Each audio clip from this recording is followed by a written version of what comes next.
I would rather take political risk in pursuit of peace than risk peace in pursuit of politics, declared President Trump at his first summit meeting Monday in Helsinki, Finland, with Russian President Vladimir Putin. The lefty world press and a significant number of Republicans and a few conservative pundits joined in a clamorous cacophony of charges of collusion and treason over the performance of our commander-in-chief. Well, I beg to differ. I believe President Trump's art of the deal diplomacy is another brilliant move in his foreign policy of realpolitik dedicated to, according to Senator Rand Paul, trying to prevent us from having World War III and advancing the goal of world peace. Former Assistant Secretary of State under President George W. Bush, Robert Charles, believes President Trump's summit with Russian President Putin was an outstanding summit, far better actually than Ronald Reagan's first summit with Mikhail Gorbachev. Think about this now. Trump was able to persuade Putin to stop their support of North Korea and actually support the United States in the denuclearization of North Korea.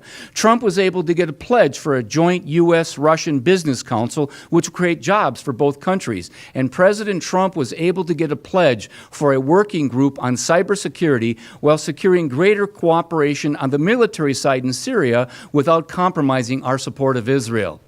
Now, the hypocrisy of the Democrats and the lefty media is absolutely sickening. This hypocrisy is not new. When President Ronald Reagan called the Soviet Union an evil empire, the left and Democrats called Reagan a fascist warmonger. Reagan's art of the deal diplomacy eventually won the Cold War without firing a shot. President Obama heaps praises galore on Putin and congratulates him for his 2012 presidential election victory, and the media calls him a true peacemaker. President Trump congratulates Putin for his 2016 presidential election victory and makes a faux pas about Russian meddling, which he has since corrected, and the Democrats and media want him crucified. Let's take a quick look at some presidential diplomatic blunders by past presidents when it comes to Russia.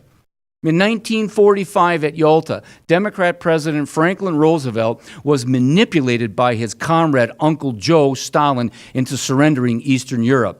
1961, Democrat President Kennedy admits that Soviet Premier Nikita Khrushchev beat the hell out of me in negotiations at their Vienna summit, where shortly thereafter the evil Berlin Wall went up.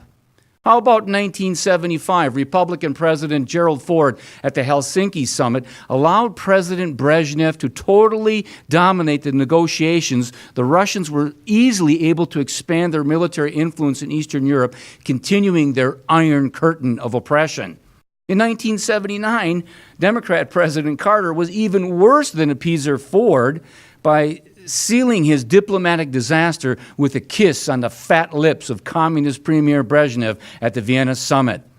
And then in 1984, presidential wannabe Democrat Senator Edward Kennedy colluded with the Russians in a treasonous attempt to steal the election from President Ronald Reagan.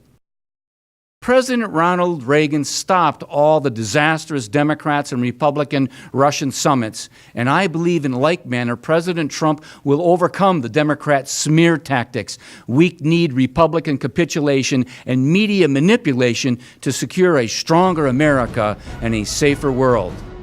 I'm Dr. Jake Jacobs, and we'll see you next time on One Nation.